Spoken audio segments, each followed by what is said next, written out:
Get them to their seats first. Don't worry. I'll get them to their seats first, so don't worry. Yeah, I'm not gonna. It's good. Okay. I'm excited to hear it. Just tell me when, guys. Okay. All right, everybody. Let's make our way back to the seats for the main event here. Oh, you know what I forgot? I forgot my little bio for you. Well, I will say this: once everybody gets in their seats, I'll introduce you anyway. It'll be a less professional introduction. That's okay. I'm less than professional.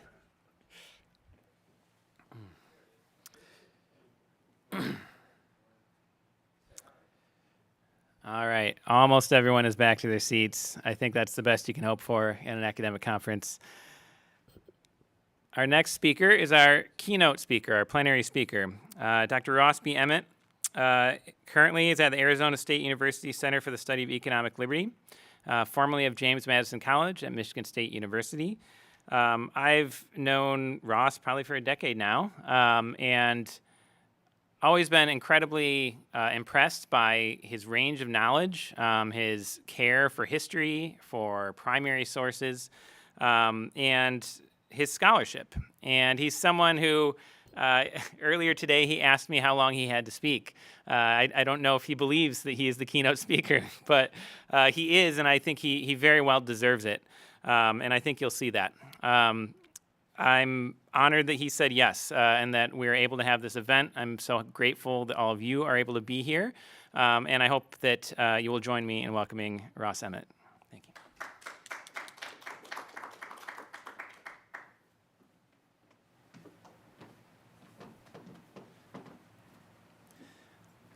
Thank you, Dylan.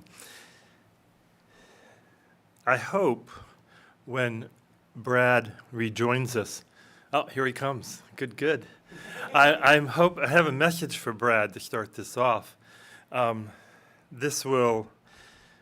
hoping that this event will repay a debt and a commitment I made to Brad once upon a time, a long time ago, that I too would give a presidential address to the History of Economic Society on religion and economics. I'm probably not going to do that because that event is coming up in Vancouver this summer. And by the way, the History of Economic Society is meeting this summer in June in Vancouver, British Columbia. I'm actually probably going to give a different topic. So it gives me the pleasure of being, Brad.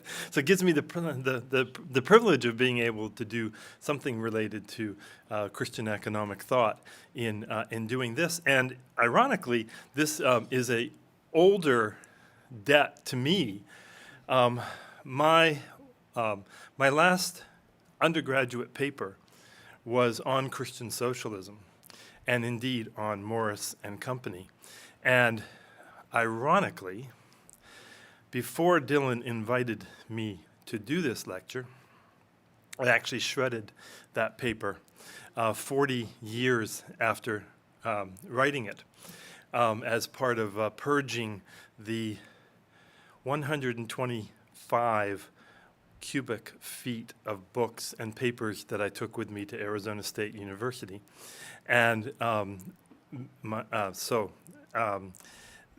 I'm resuscitating my past in dealing with this paper, and it's been quite a pleasure in doing so. That also is hopefully giving you a little bit of time to read the Morris quotation up here. And by the way, I get to not make Dylan's mistake of the pronunciation of Morris's name. I've always wondered that myself. But let me just take a moment to point out to you this statement, which I think echoes much of what was said just before about Morris. My business, because I'm a theologian and have no vocation except for theology, is not to build but to dig. We have to have a ground beneath ourselves, and that society was not to be made by any arrangement of ours, but is to be regenerated by finding the law and ground of its order, the only secret of its existence in God. That theme is going to come up again in some comments that are going to amplify what was said in the previous session. Okay. Christian socialism, as you already now have heard, you've heard these names, Morris, Kingsley, Ludlow. Ludlow had a long name. The movement started with two purposes: to lend a Christian voice to reform movements, especially the promotion of more cooperative enterprises and the expansion of adult education in major cities. I might point out that the first one, which wasn't mentioned before, is really Ludlow's work. Ludlow was the person who did the on-the-ground work of working with the creation and sustaining of cooperative enterprises, and he was the person who did the work. He wasn't the theologian or other others involved in. His leadership was in creating the cooperative enterprises. And then, of course, Morris and Kingsley created a body of theological work to support cooperative rather than competitive economic activity. And this is the second point I wanted to make coming out of the last session. And it's something that really distinguishes Christian socialism from other socialist movements. The Christian socialist movement, going back to the quotation from Morris on the previous slide, and then things that will come, is grounded in the state church. It's grounded in the church as it is created in England. And so it is the recreation of heaven and the sustenance of society on the recreation of heaven in England. He doesn't really care about anywhere else. Other places can do this, whatever, but he's grounded in his time and place and in the creation. So the church is the setting within which cooperation will be built. And I think that's something that makes Morris's work stand out from what we've heard from others. And Brad's work, for example, how they, so that they're in the church, but they're fighting with their churches and all that kind of stuff. This is, from Morris, this is the work that the Church of England should be firmly set within the church. They believed that their work would reunite earth and heaven. Heaven being Orthodox Anglican theology, earth being political economy. Now, of course, ironically, Kingsley was not actually Orthodox on his Anglican theology. So, but, we'll let that slide. But it was also a revisioning of the church as foundational for the state and foundational for a cooperative society. So I want to argue in this paper that British Christian socialism argued that political economy, at least the political economy of England, could not be demarcated then from Christian theology. So they argued that there could not be a separation of the economic analysis from a theological analysis. The economic analysis had to be grounded in a theological analysis. And as a consequence of that, as a consequence of their view of how those two things were related, they argued that socialist political economy would be a better partner with Christian theological ethics because the claims of classical political economy were wrong. We'll get to that in a moment. So ultimately then what was needed was a economics built upon cooperation rather than competition. and that cooperation also was the foundation for economic production. So this is very much focused upon the production side of economic life as opposed to the consumption side. There are very few calls here, for example, for consuming the right things, or for constraining your consumption, or for those kinds of things. It's all about production, because it's all about cooperation in building the society, and the building of society is seen as production. Finally, I want to argue, although I'm not going to make the argument, so let me just state it as an argument, that British Christian socialism failed because it didn't convince socialists that it was necessary to reunite heaven and earth to pursue social reform. So it's whether or not they succeeded theologically, et cetera, they failed to convince socialists to adopt this vision, because the socialists did not accept the notion that their socialism needed to be grounded in the church.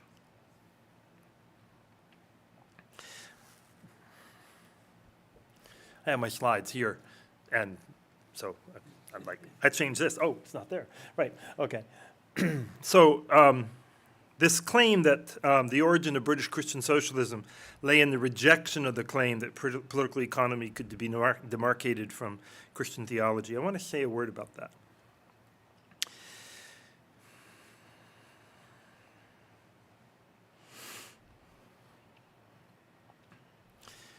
Prior to Robert Malthus, the English church and English Christians did not have problems with, at least a lot of them, did not have problems with political economy. Now, in history of economic thought, we often jump a little farther forward and make the argument that a Smithian view of the world must have given some problems for Christianity, and for what happened with classical economics gave problems to justify theologically.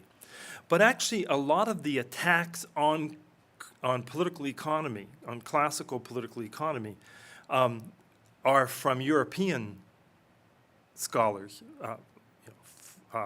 For example, I'm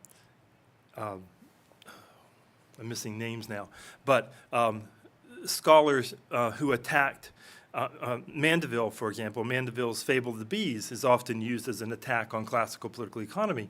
But Mandeville's work was accommodated by several scholars to classical political economy and to Christianity in England, but not in the continent, right?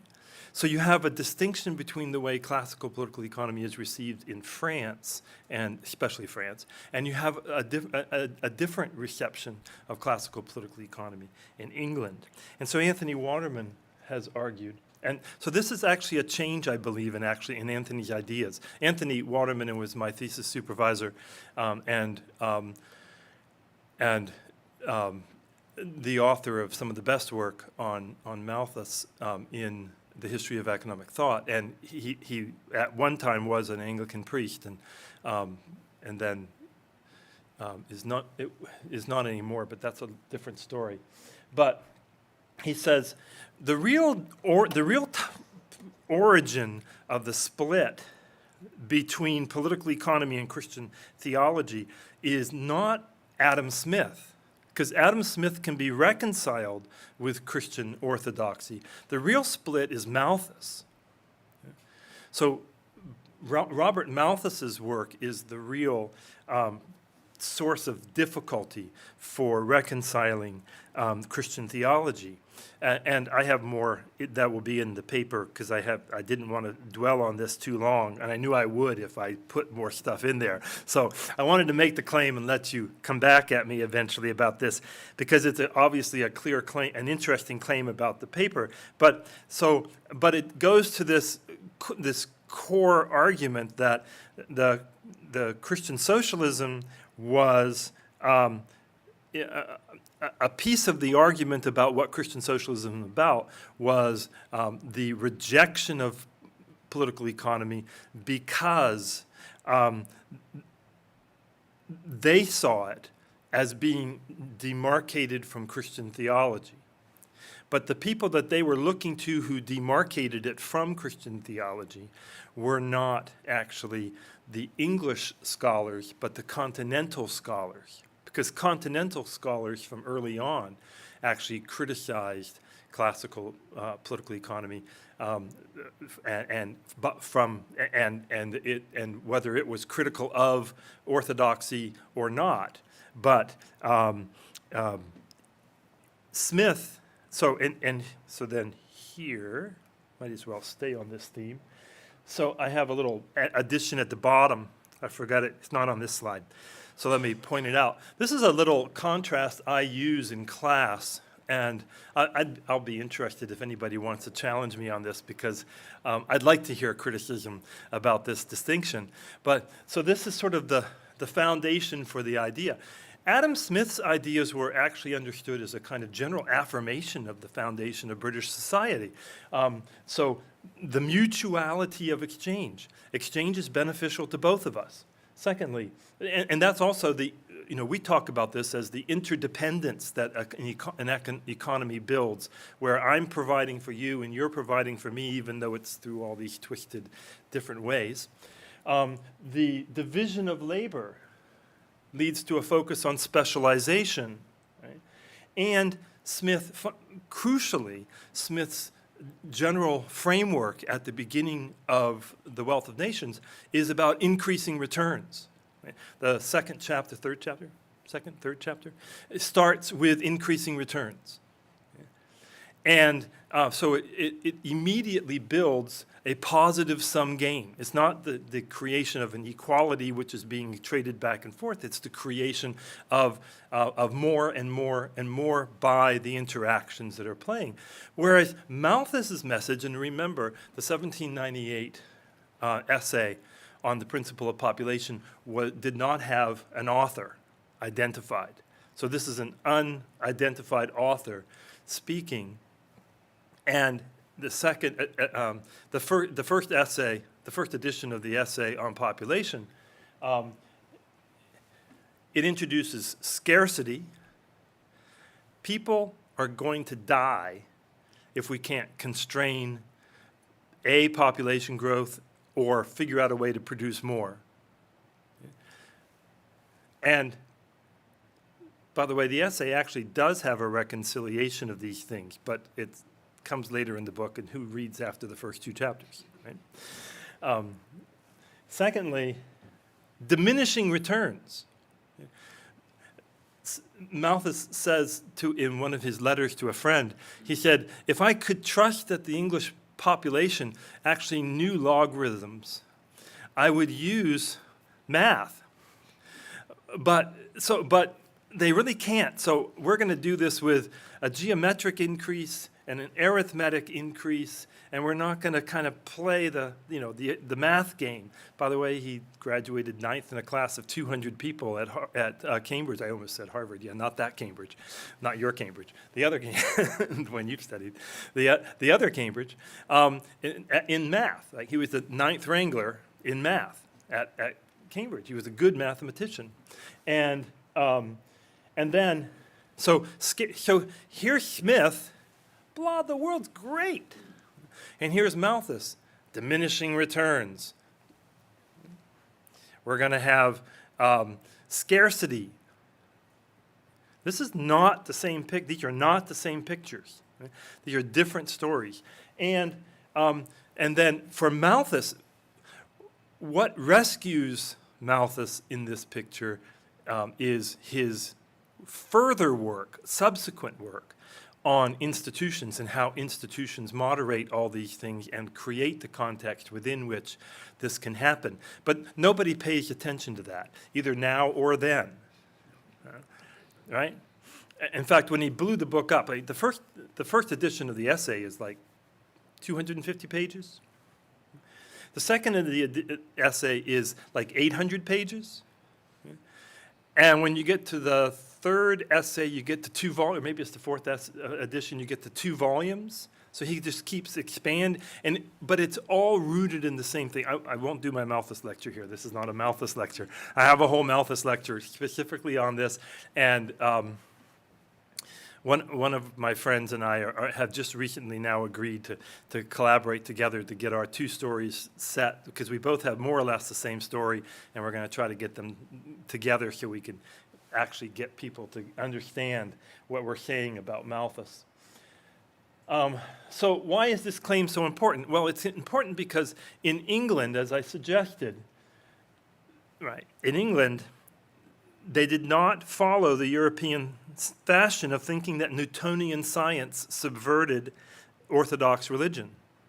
So the English accepted Newtonian science to a far greater extent than the continent in terms of thinking about its compatibility with orthodoxy.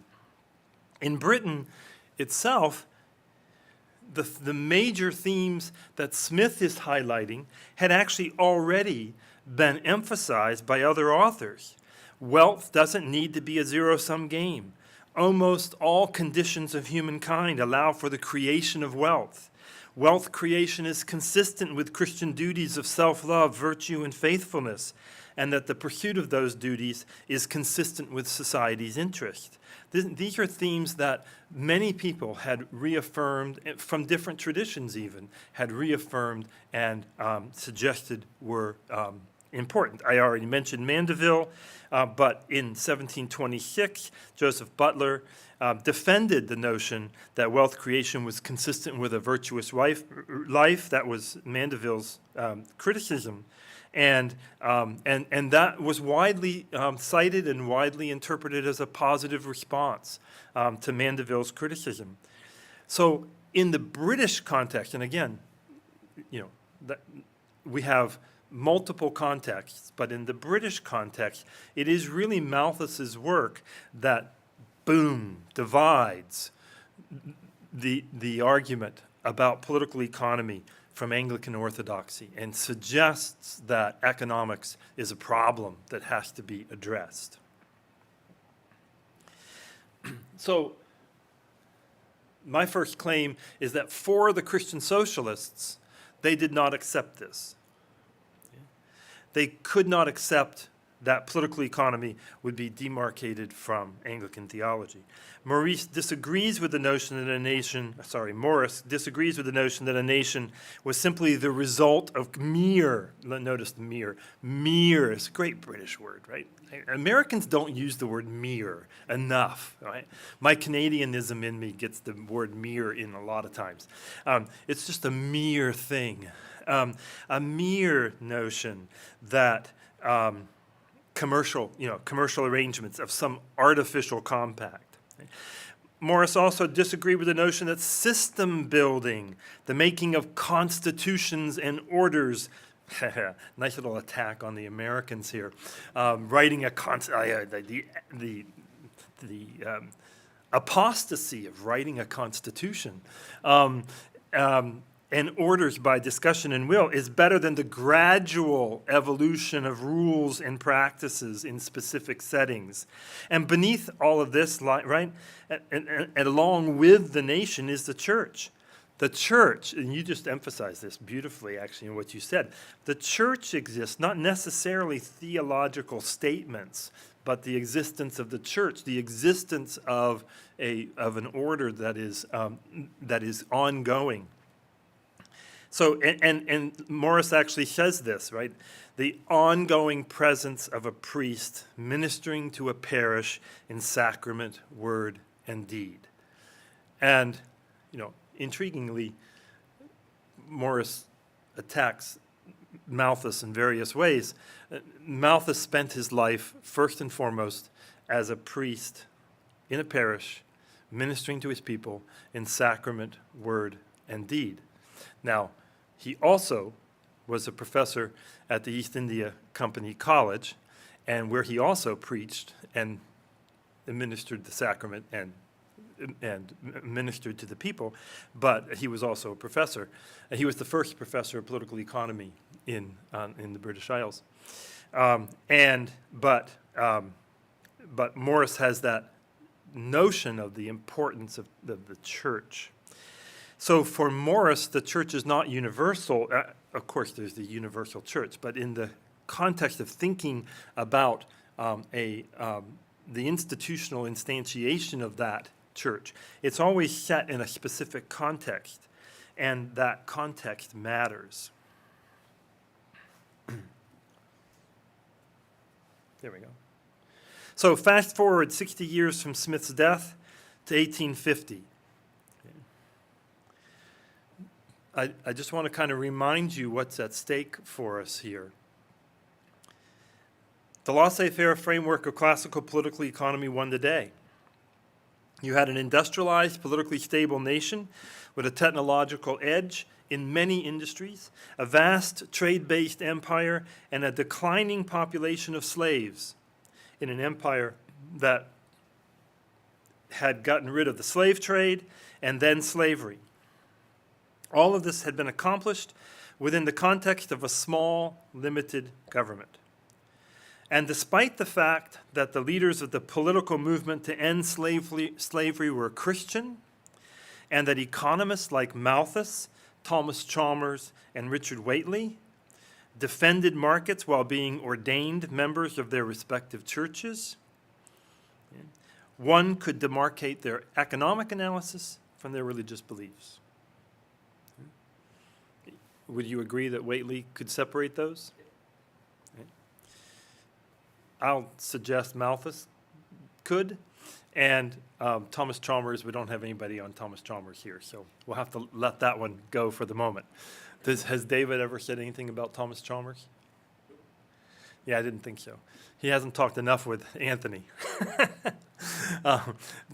Chalmers had a really significant impact on Malthus, because Chalmers, a big part of his ministry was directly working with families and worker groups like the Christian Socialists did, except he was not a Christian socialist. He was a defender of sort of standard classical economics. He's Scottish, so that's why we have Malthus. Whately is the Bishop of Dublin? Archbishop of Dublin, so the Irish church and the Scottish church. So those are the three churches.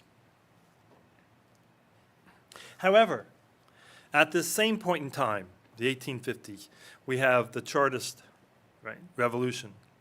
So right at this point in time, where the argument for laissez-faire had won the day and had created the British Empire, we have the call for greater cooperation rather than competition.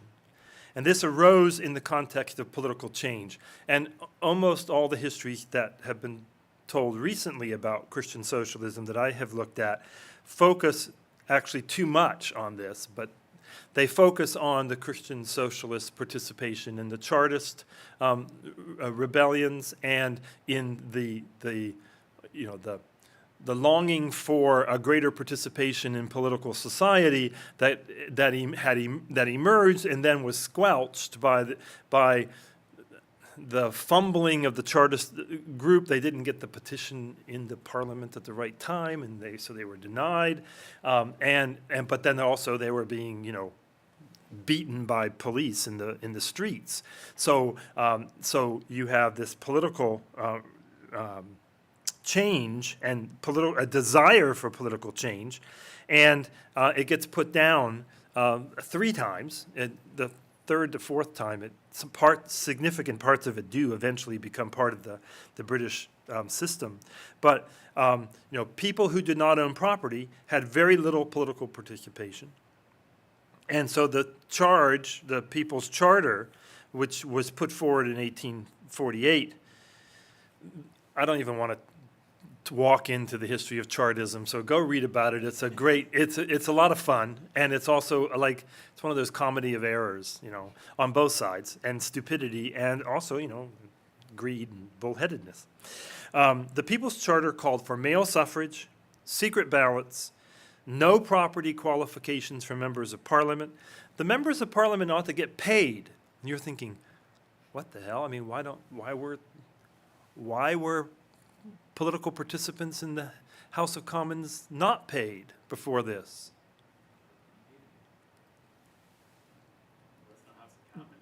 It wasn't Commons. It was all, what? Yeah, they were all wealthy. They didn't need to be working, right? Electoral districts of approximately the same size. We had the dirty boroughs that were, these little things that were sliced all over the place to try to minimize certain kinds of participation, and gerrymandering before there was gerrymandering in the U.S.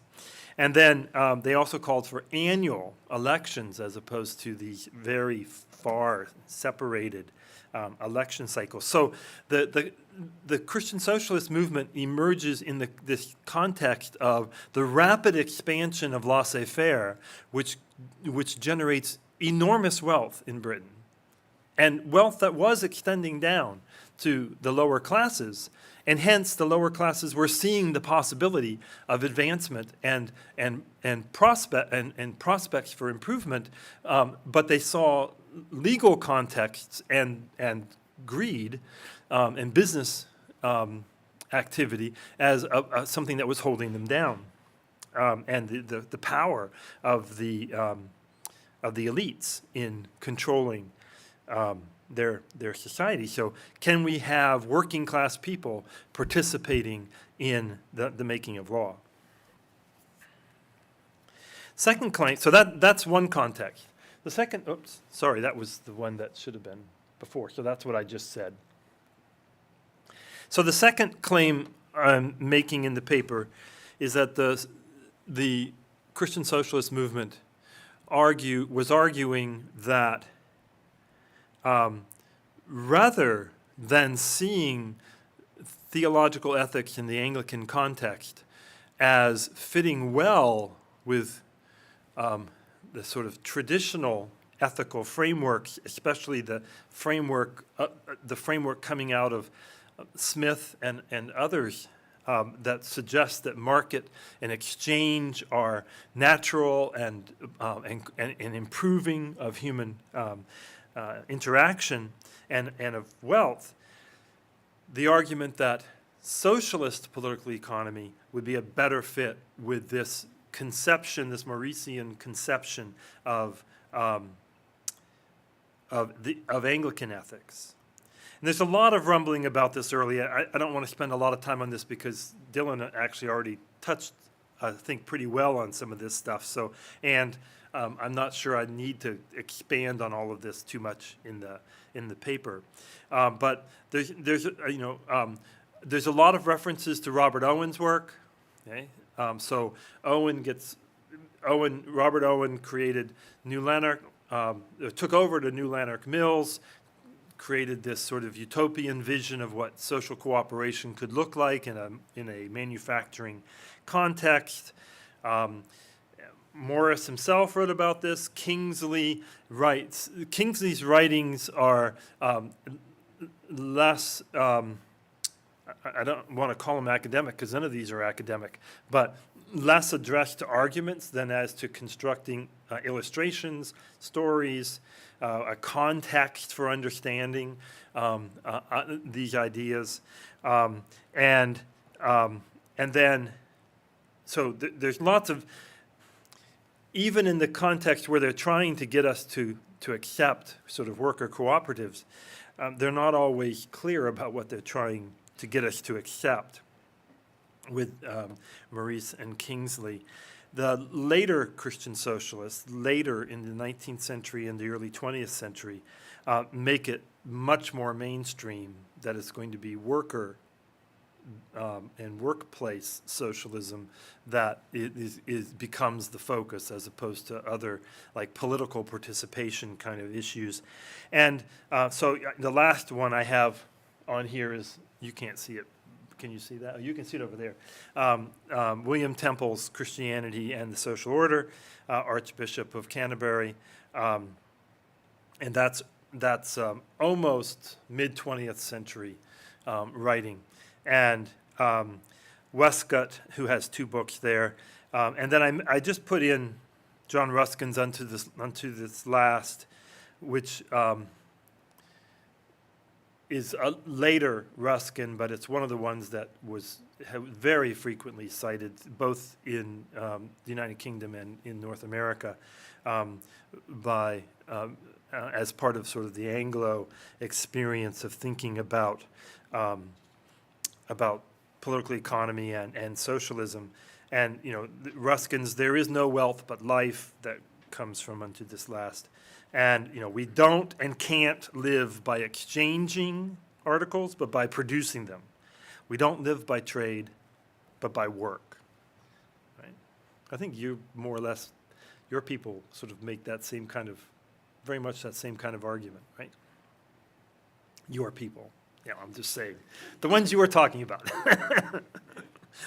I don't want to claim these as my people either. So,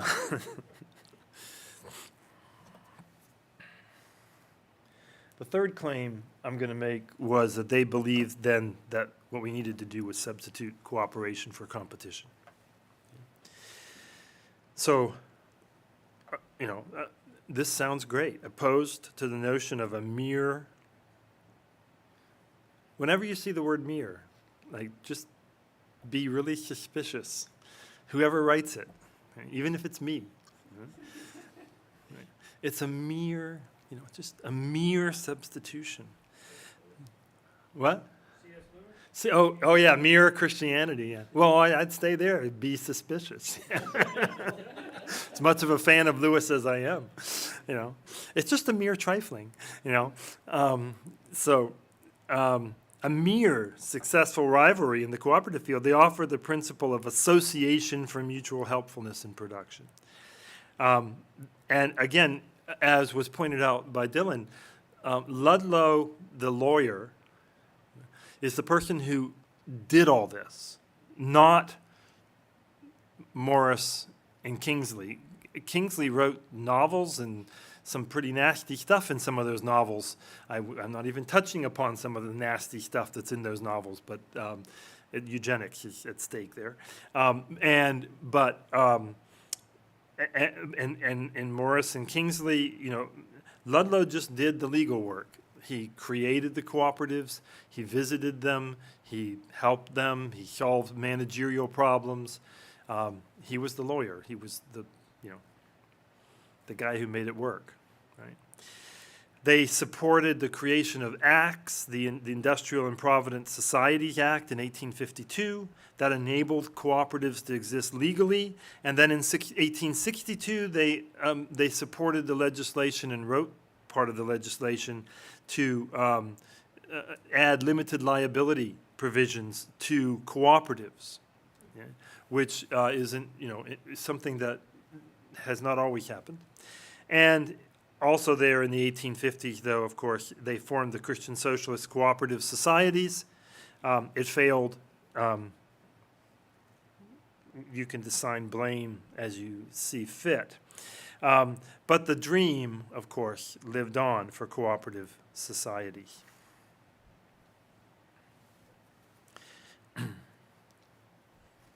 I'm actually coming towards an end, so we can have plenty of time for conversation on not just this, but on other themes. So basically, my argument is that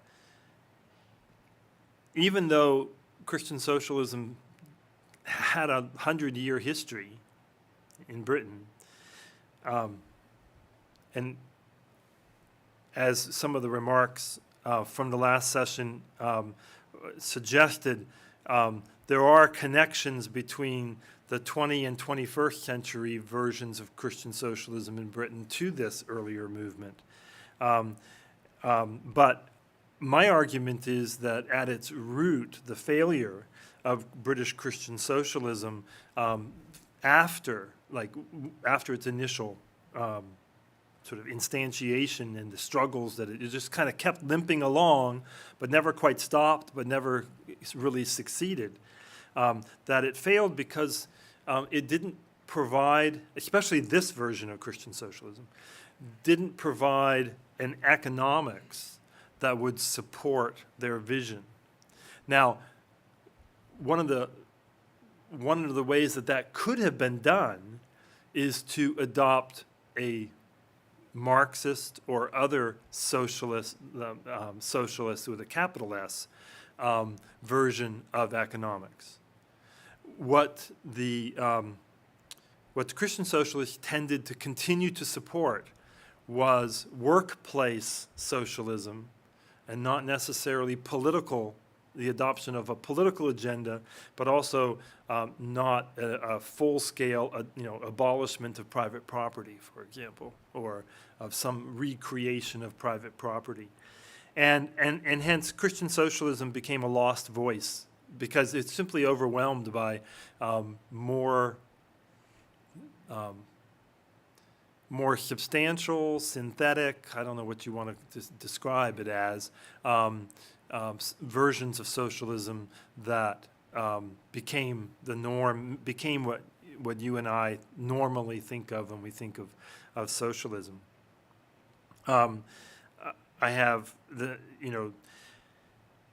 I've mentioned William Temple and Charles Gore, another one who is. These are actually pretty substantial thinkers, so I'm not downplaying their role as thinkers. I'm downplaying the importance of Christian socialism, the ability to articulate a vision that could not be easily instantiated, I think is one way of trying to say it. And so it got overwhelmed by other versions of socialism that then become the dominant stories of the 20th century. Now, I mean, whether Christian socialism, that it has some inherent look back to these individuals, is part of what we see today in Christian socialism. I suspect there are connections, but the presence of Marx in the middle of this story, without his being addressed, of course, by these writers, is one of the things that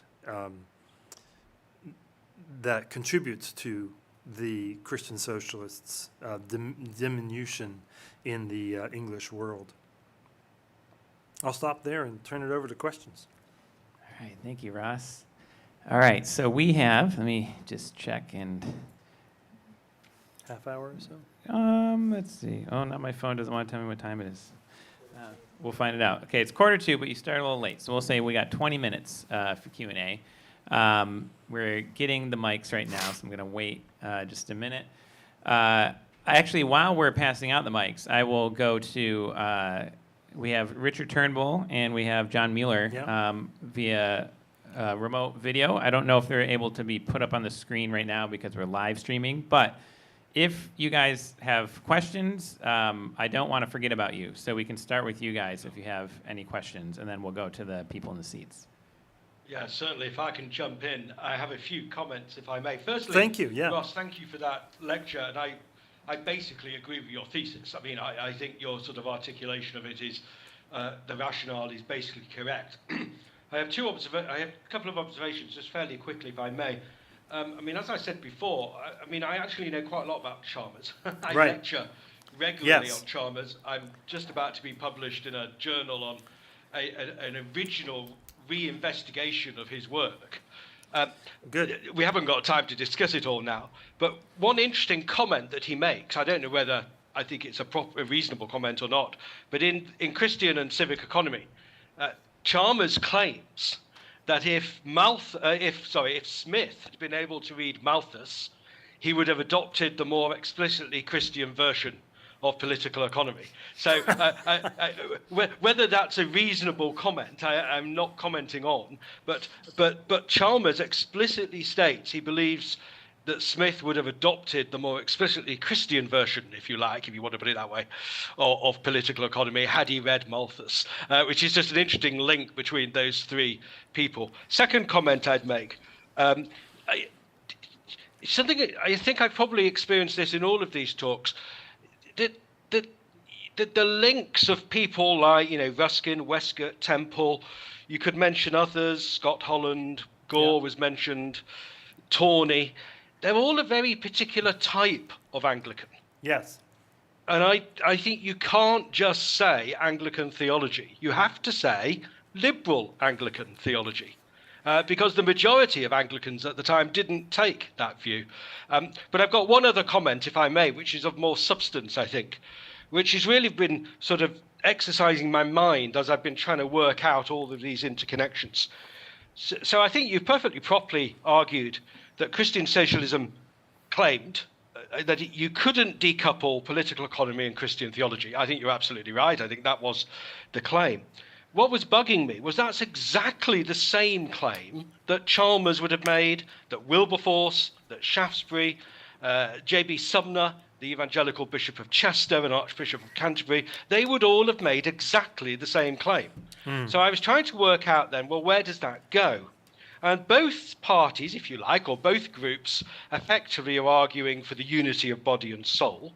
It seems to me the difference comes in is that the Christian socialists argue you can build Jerusalem here on earth, and the more, if you like, the more evangelical, I suppose, groups argue that it leads to a proper Christian compassion, a proper Christian social concern, but because of the fall and because of sin, you can't actually build Jerusalem here on earth. So I think the distinction comes in that at the output end of things. And a very, very quick example of that, then I will keep quiet for the rest of the day, is that you see that coming to the fore with the Guild of St. Matthews. So Stuart Headlam, Yes. the founder of the Guild of St. Matthews, stood bail for Oscar Wilde. So when Oscar Wilde was put on trial for offences of sodomy, Stuart Headlam stood bail for him. Now, I've seen a letter from one of the members of the Guild of St. Matthew resigning. And the way he put it in this letter, this Guild of St. Matthew member to Stuart Headlam, was, this is a direct quote, I am all for building the kingdom of heaven on earth, but not for wading through Sodom and Gomorrah first. And I suppose, you can see the wonder of the vision, but I think the distinction comes with whether you can really build the kingdom of heaven here on earth. But thanks for the lecture and for permitting me to I'm going to send you an prattle email. on. I'm going to send you an email asking for some elaboration a little bit on some of that, just so that I can improve what I have in Please. the paper. And I happened to have been in London on the weekend that Wilde was entombed in Poets' Corner, and there were even protests at that time, very small because it's been a long time. That a lot of people had no idea why people might protest about it, but it was an interesting weekend to be in London. So, thank you. It's probably a weekday that it happened, but I was Sure. there over that weekend. So, And then anything, I just want to say, Mr. Mueller, if you have a Yeah. question, I don't want to leave you out, but then otherwise we'll go to the seats. Which is how orthodox was Adam Smith? It was something I gave a short answer to, which was probably too short. But how orthodox was Adam Smith? That's a simple question. it's a simple question to ask. I think, so I'm trying to channel Anthony Waterman here, as opposed to Ross Emmett. I think Anthony's answer would be something like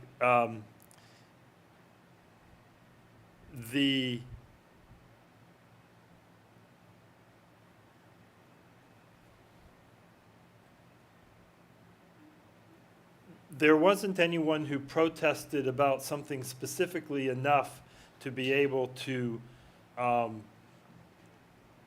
lead him to be, charged, not necessarily in an ecclesiastical court, but in either public opinion or like about his views. But as we know, for much of his life, he lived with his mother and did so to take care of her, and she was a very devout woman. And it wasn't, so the argument that Smith wasn't really a Christian is built on the argument that in the last revisions of the theory of moral sentiments, he takes out of the text some passages in which he made reference to God or to Christ. And it's hard to know whether, this was like, what, the 5th edition of Theory of Moral Sentiments? Is it 5th? 6th, okay, yeah, I was close, I knew. Close enough, not quite. That is, so it's a good question because there's an ambiguous answer. The answer against it, the answer that he wasn't, is best made by Gavin Kennedy, who is voraciously hostile to anyone who wants to argue that Smith might have been in any way Orthodox Christian. So I have spoken with Gavin many times, and I find him sort of exuberant in his expression of the argument, and so I'm a little suspicious of the case. Like I'm like sort of, and it's not because I want Smith to be Orthodox. I just don't think I want to make a strong argument the other way either. So yeah, go ahead. Is there a collection of reviews of Smith? Yes. No.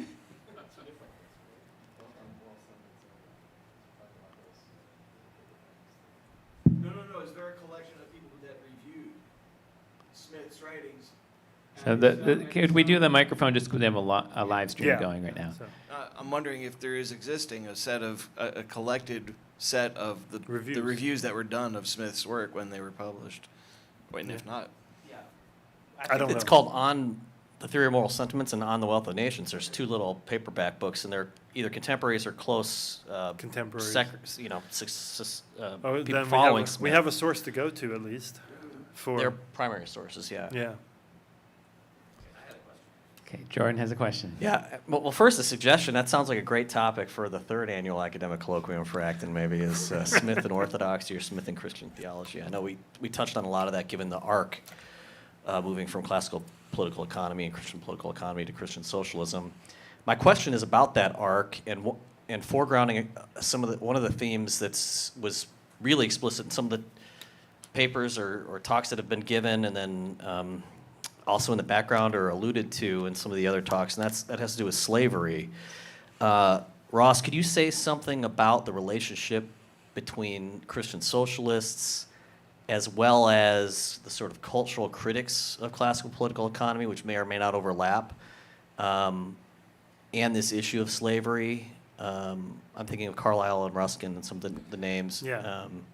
And obviously this connects with Michael's paper, and even perhaps in many ways the invocation of Lincoln at the beginning of Brad's paper and others. So I think what I would, instead of rehearsing all of that, because I think we could collectively rehearse it fairly nicely, but I don't want to be the one. I think it would be an interesting thing to get together a group of scholars across the historical span to look at criticisms of Smith or Malthus, classical political economy, from a variety of moral perspective, or even within Christianity, of several different perspectives. Were there reviews written by any of the nonconformists? Were there, et cetera? So Brad and I have been teaching the history of economic thought for, centuries. Yeah. and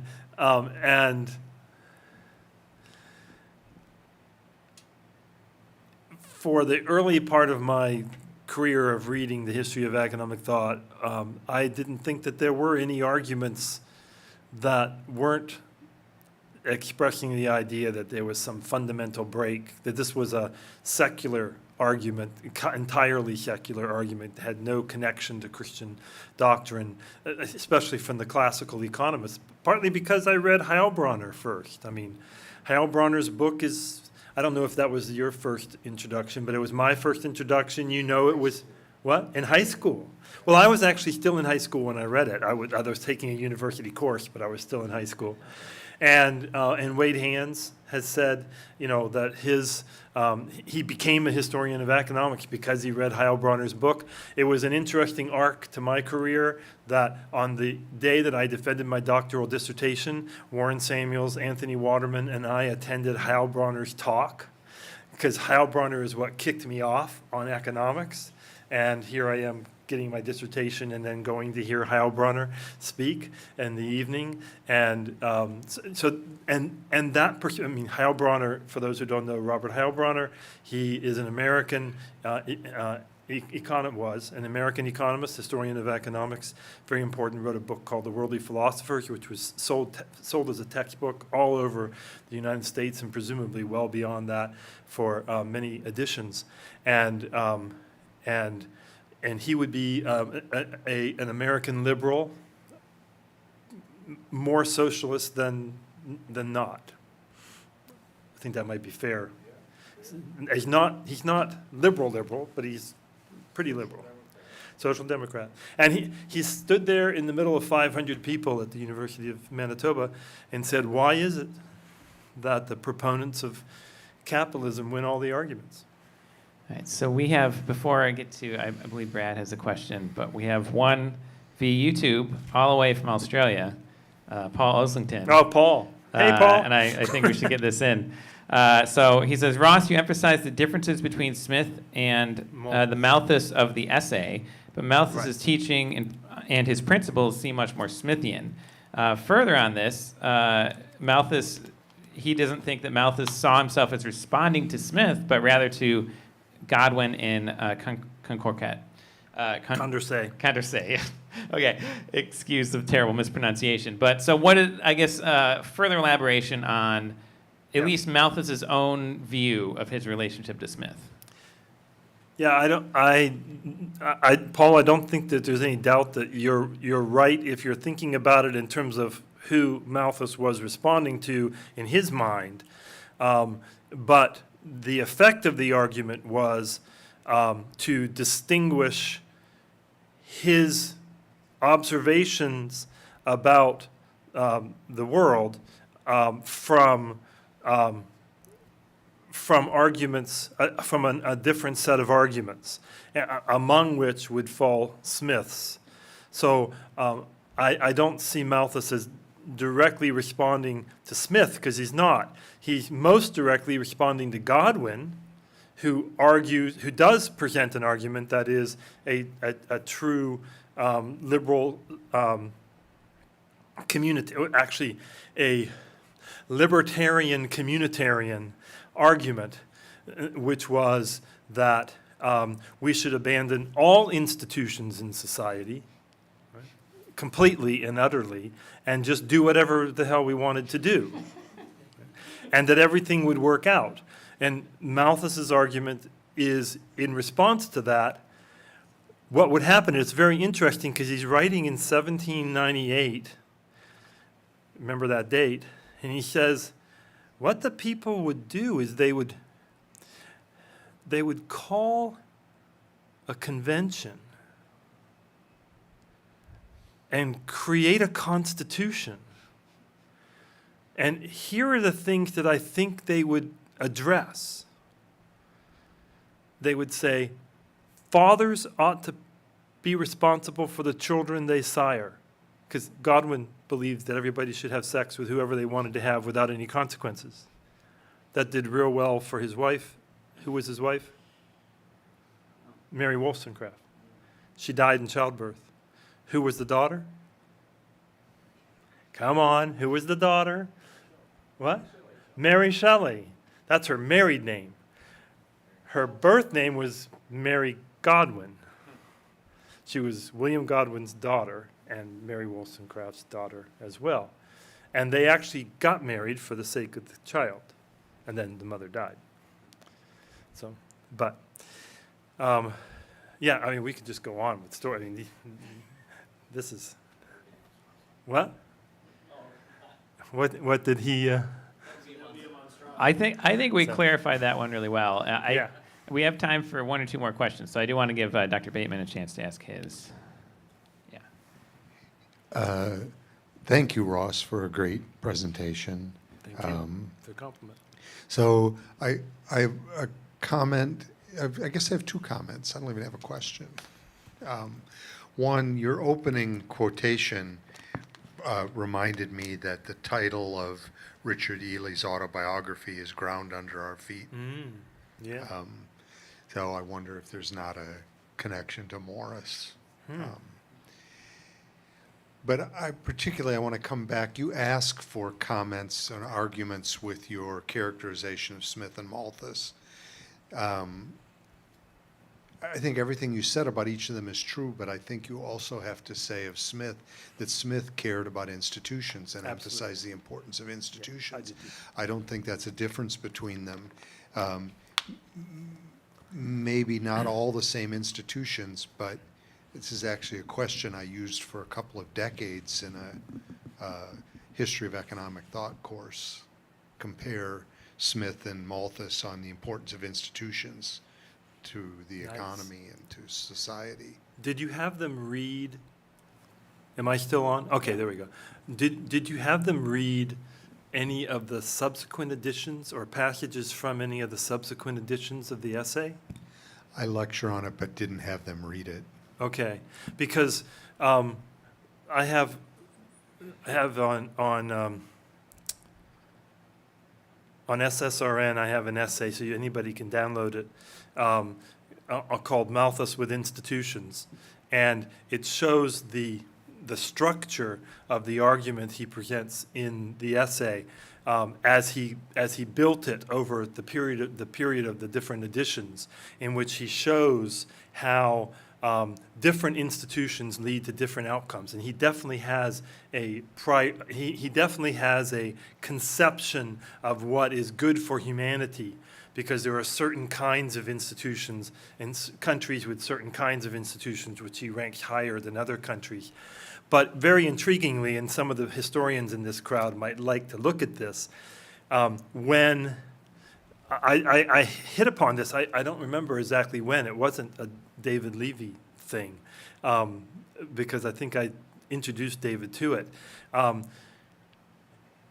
One of the authors of a political magazine in London published an essay during the 1826 parliamentary debate over the slave trade. Right? Was that the abolishment of slavery or the abolishment? That was the trade. So, and the author said, even as Malthus's theory shows, the blacks in the West Indies are better off than the blacks in West Africa, and so slavery has been a good thing for the slaves because they have been transported from a bad society to a somewhat better society. And Malthus is in London. By the way, Malthus was part of the Clapham sect. He's deeply connected to the Clapham sect. He was good friends with the Wilberforces. He was teaching at the East India College, i.e., the Wilberforce place, this is the school that trains all the people who go to East India. The Wilberforces were deeply involved with the East India Bible Society. He was involved in the East India Bible Society. So he's involved in all this stuff. He writes a 1,200-word response to this guy, and then he races across the river and gives it to Wilberforce in Parliament, because Wilberforce is making the argument in Parliament against slavery. and for the abolishment of slavery. And I don't know if it got read into the register. I haven't actually tried to figure that out yet. I hope to do this, something about this at some point. But, and his response is like beautiful. Okay? It's just a fantastic response, because he says, actually, if you go look at my book, I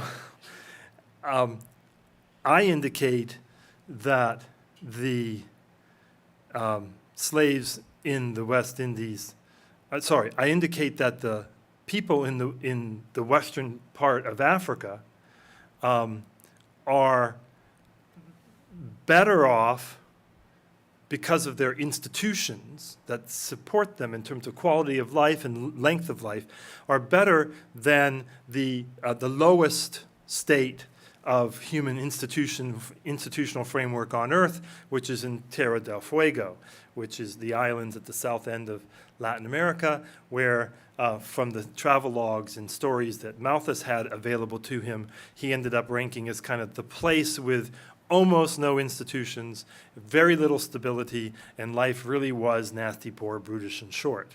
That's Malthus is like, that's the bottom of the human spectrum. And he said the slaves in the West Indies are actually worse off than that. And their societies in Africa are better than that. So they were better off in Africa than they are now in the West Indies.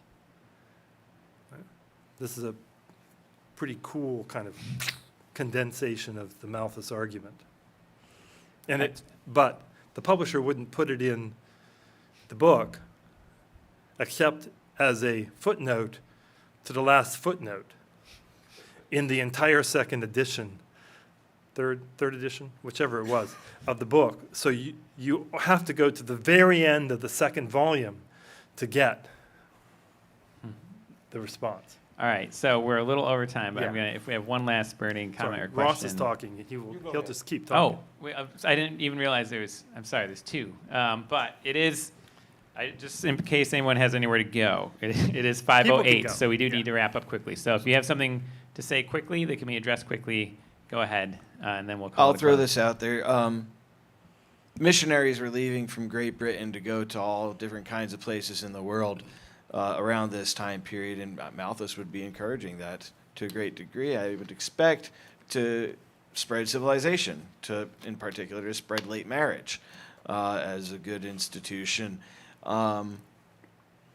There were probably those that understood early Malthus, or the correct Malthus, that went as missionaries, and then there were those that went later, maybe that understood a different Thomas Malthus, right, that were more interested in spreading colonialism, and in doing so, a different kind of message, Yeah. right? Do you have any thoughts about that? No? Okay, good. I mean, yes, but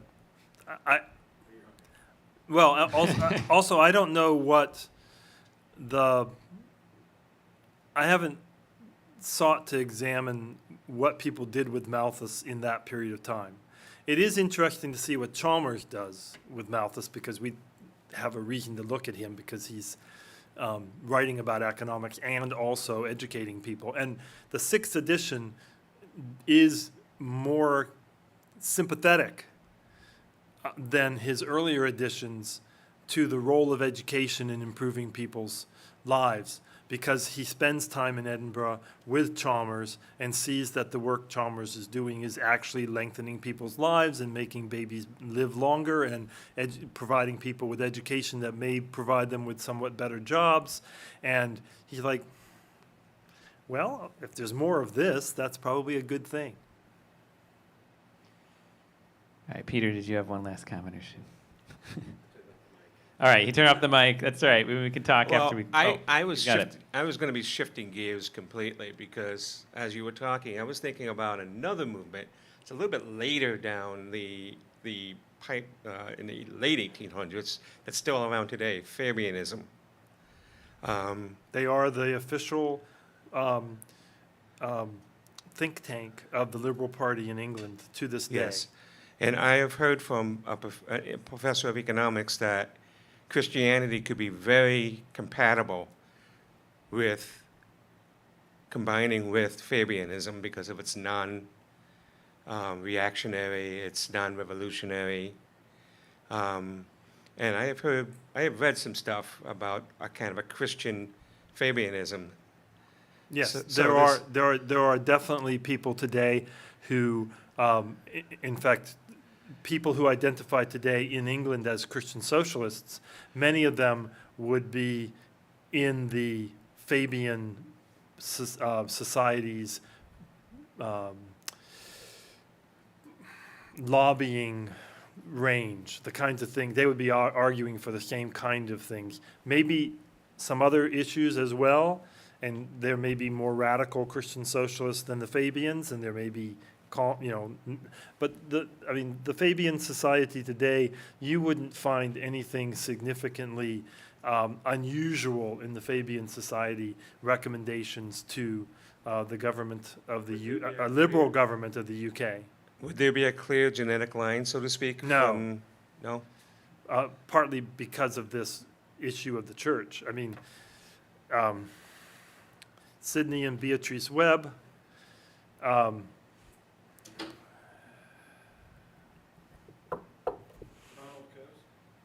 well, yeah, but Ronald, yeah, in a different lifetime. The famous author, oh gosh. George Bernard Shaw, thank you. I could only get George MacDonald, and I knew that was wrong. So I was like, it's George something. Okay, so yes, George Bernard Shaw was a leading, an author of the first Federalist tract. The first Fabian tract. I've just been actually teaching on Fabianism, so it's really useful to bring into the classroom the Fabian tracts, because students are like, I recognize this argument. Like, this is an argument we make today. Like, should we increase the minimum wage, or should we shorten working hours, or what should we do for workers about cleanliness, or those. I mean, it's very policy. The argument was socialism, but via the soft route. It was named Fabians, right, because General Fabian defeated Hannibal by no direct attacks, by So what I was thinking is with the Christian socialist movement you were describing, it was Christians who were trying to adopt certain socialist principles into their theology, whereas with what I'm seeing now with the Fabian Christians, it's the other way around. they're trying to make the Fabians change. I think the Christian Fabians I know are adopting their theology to Fabianism, not the other way around. All right, well, join me in thanking Ross Emmett. Thank you guys Thank so you. much. I appreciate the Acton Institute's, especially Dylan's, willingness to invite me to participate in this, and I thank all of you for presenting or attending, because I think it's been a really nice day. I've enjoyed myself enormously, and I appreciate what you've been able to do, Dylan. So let's give a hand for Dylan, too. Well, you're welcome, and you were welcome, and now it's over. We can stay and chat for a little bit, but some of us have dinner plans, and of course, all of us need to eat dinner somewhere. So, I would say max 5:30. We got to be out of here. But thank you all so much for